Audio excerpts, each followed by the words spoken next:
a good opportunity for Mayor Barakat to tell us how he's been faring running arguably the most complex city in the world, what he's done so far, and what he intends to do in the future. Let me play devil's advocate.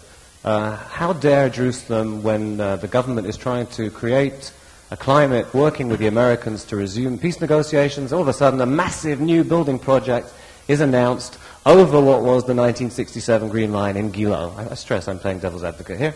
And number two, and every other day when we turn on the television, you're knocking some building down in East Jerusalem when you never do anything like that on the Jewish side of the city.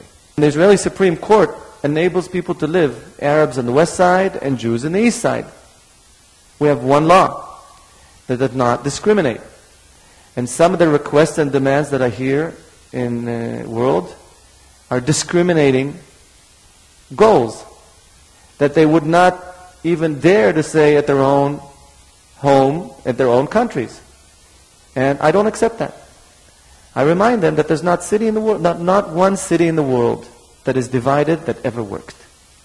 They never work. Dividing a city is eventually focusing on the differences, not on the common denominator, and will not enable that vision to fulfill itself. And in the last year, we've looked at our statistics. About 40% of the demolitions were in the west side, and 60% were in the east side. And people ask me about those demolitions, and I say, you know, I would be interested to hear what Mayor Bloomberg would do if somebody builds an illegal house in the middle of Central Park or Hyde Park. When I suspect to your surprise, the argument erupted over the parking lot facing Jaffa Gate there, because you thought, correct me if I'm wrong, that your ultra-Orthodox coalition partners and you had reached an agreement, and then it turned out that maybe they didn't speak for everybody and they didn't follow through.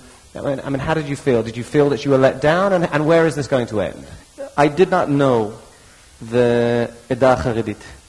Eda Haredit are less than 10% of the Haredi community in Jerusalem. They're not represented in the municipality, in the council. They're not Zionists. They don't believe in the state. And so I had no experience. Do they pay their city taxes? Yes. And I have no experience with their leadership. I don't know them.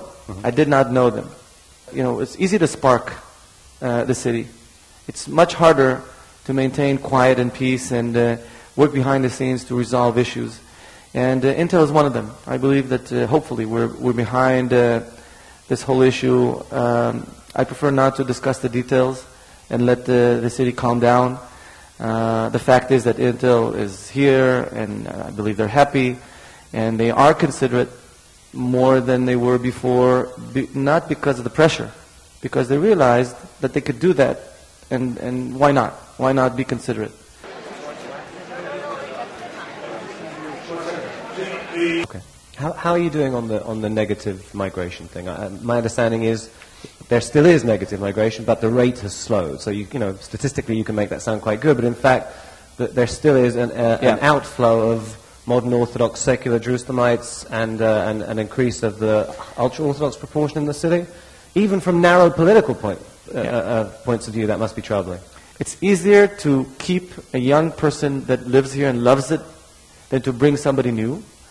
Indeed, I believe that what I hear when speaking to the young population is that they really like the changes happening in the city, and they find that the city is appealing. They love the city anyway, but they find that they have more and more to do in the city. And today I could say that we're about 90% done with the rails, and the initial train testing will be somewhere January or February. And I believe that they can, if they push a little bit more, we could get the train running towards the end of next year. And that's one line, and one line is not enough.